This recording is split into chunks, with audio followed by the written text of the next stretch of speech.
보통의 경우에는 3D 워크플로우는 다음과 같이 진행이 됩니다. 주로 룩뎁이라고 하면 쉐이더 작업만 한다고 생각할 수 있지만 실제로는 아틀라스나 조약돌 등의 간단한 모델링부터 재질을 만드는 데 필수적인 텍스처, 룩뎁, 라이팅, 최종 결과물인 가합성까지 작업을 하는 경우가 많습니다. 여기는 디즈니 홈페이지인데요. 모델링만 있는 상태, 그리고 스컬프팅이 되어 있는 디스플레이스먼트 맵까지 들어가 있는 상태. 여기까지는 보통 모델러들이 주로 작업을 해서 주지만 이 파일들이 렌더링이 걸릴 때 문제가 있는지 없는지 그런 걸 체크하는 작업도 룩뎁 아티스트가 하는 역할이라고 할 수 있습니다. 프로시주얼 인스턴싱이라고 해서 실제 모델링으로만 다 배치를 하기 힘든 잔디나 아니면 나뭇잎, 디테일한 옷의 이런 문양 같은 것들, 이런 오브젝트들도 모델러들이 작업을 하기도 하지만 주로 이제 룩뎁 파트에서 더 디테일을 만드는 경우가 많습니다. 그리고 이제 기본적인 조명에서 기초적인 재질이 나오는지를 확인을 할 수 있는 이런 작업을, 룩뎁 작업을 진행을 하고요. 이제 그러고 난 다음에 파이널 룩에 가까운 조명 작업이 들어가게 되죠. 보통 이런 작업은 이제 라이팅이나 합성 파트에서 많이 하게 되지만은 저희가 요 정도 느낌에서 이런 느낌까지 나올 수 있겠다, 이런 것들이 다 가이드라인을 제시해 주는 게 룩뎁 파트라고 할 수 있습니다. 이제 저희가 룩뎁 작업을 진행을 할 때 이렇게 어느 정도 프로세서를 가지고 작업을 하는 게 좋은데요. 만약에 무언가를 하나를 만들려고 할 때 저희가 제일 처음에 해야 할 일은 레퍼런스 찾기겠죠. 레퍼런스 찾을 때는 조금 몇 가지 특징에 유의해서 찾아야 하는데, 소재를 만드는 데 필요한 정보가 담겨 있는 레퍼런스를 찾는 것이 가장 중요합니다. 그 정보를 구성하는 요소에는 소재의 특성이라고 하면 플라스틱 통이면 무슨 색인지, 반사를 어떻게 하는지, 스페큘러 사이즈가 어떤지 등의 정보를 이제 사진을 보면서 찾는 것이죠. 라이팅 분석은 라이팅에 따라서 저희가 이제 레퍼런스 사진을 보면서 잘못된 정보를 얻을 수가 있습니다. 그래서 라이팅을 분석하고 재질에 대한 오류가 적을 것 같은 레퍼런스를 고를 필요가 있기 때문에 이제 라이팅 분석이 필요하고요.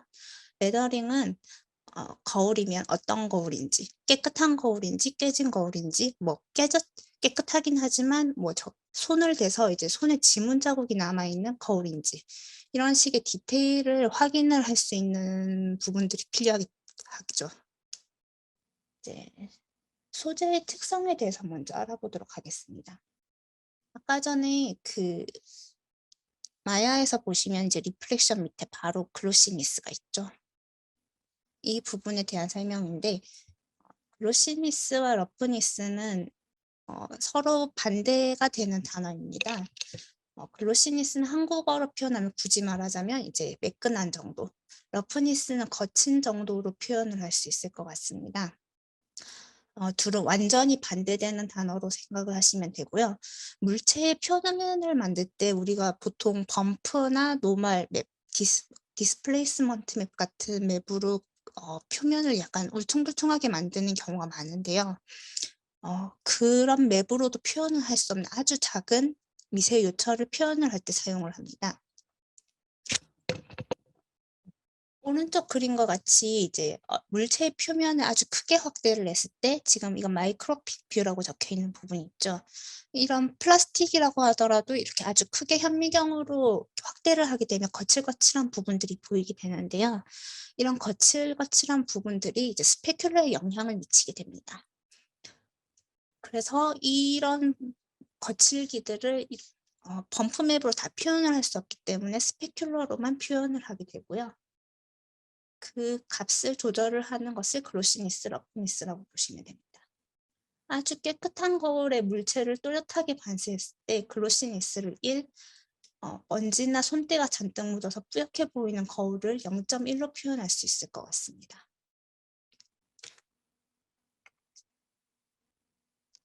바로 이런 식이겠죠. 여기가 0.1, 여기가 이제 거울의 가장 깨끗한 부분일 때. 마찬가지로 러프니스는 글로시니스의 반대말이기 때문에 깨끗한 거울은 러프니스 0.1. 더러운 거울은 1로 표현을 해볼 수 있겠죠. V-Ray에서는 아까 보셨듯이 이제 리플렉션 글로시니스 옵션으로 조절을 하시면 됩니다.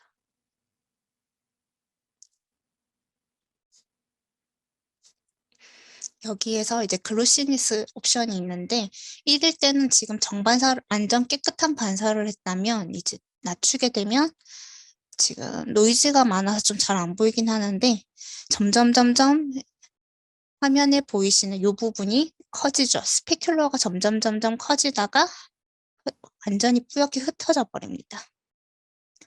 이게 글로시니스가 1일 때 아주 작게 점으로 표현된 거는 이 라이트가 굉장히 작기 때문이거든요. 이것들이 이렇게 깨끗하게 보이다가 점점 이렇게 퍼지는 거죠. 만약에 이거를 글로시니스가 아니라 러프니스로 쓰고 싶으시면은 밑에 유즈 러프니스를 체크를 하시면 이제 거꾸로 바뀌게 됩니다. 여기도 옵션명도 바뀌었죠. 0.1이 아니라 0이어야 될 것 같다고 얘기를 하시긴 하는데 사실 그렇기는 한데 0을 잘 안 쓰기도 해요. 이 옵션 자체가 이게 맞는 건지도 저도 조금 명확하지가 않은 부분이 있기도 하고 개인적으로는 0을 좀 안 쓰는 편도 있는 것 같아요.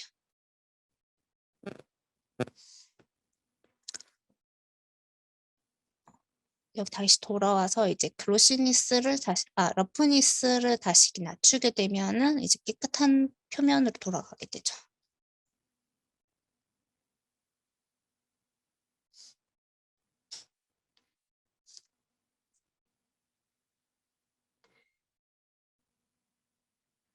두 번째 사진에서 보시면은 빛이 강하게 닿는 부분만, 이 부분만 딱 보시게 되면은 흰색 골드처럼 보이지 않으신가요? 이게 지금 이 사진이 대표적인 저희 눈을 속이는 트릭이라고 볼 수가 있는데요. 이 문제는 보통 세계 가산혼합으로 인해서 세계 선명도가 낮아지면서 혼란을 일으키는 것이 좀 가장 큰 원인이라고 볼 수가 있습니다. 이제 색을 잘못 볼 수도 있지만 이제 저희는 이제 재질을 만들어야 되기 때문에 스페큘러에 관한 것들도 굉장히 많이 관찰을 해야 되게 되는데요. 레퍼런스에 따라서 광원의 크기나 이제 하드라이트냐 소프트라이트냐에 따라서 같은 사람의 이미지의 차이가 이렇게 보이게 됩니다.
오늘 특강은 여기까지고요.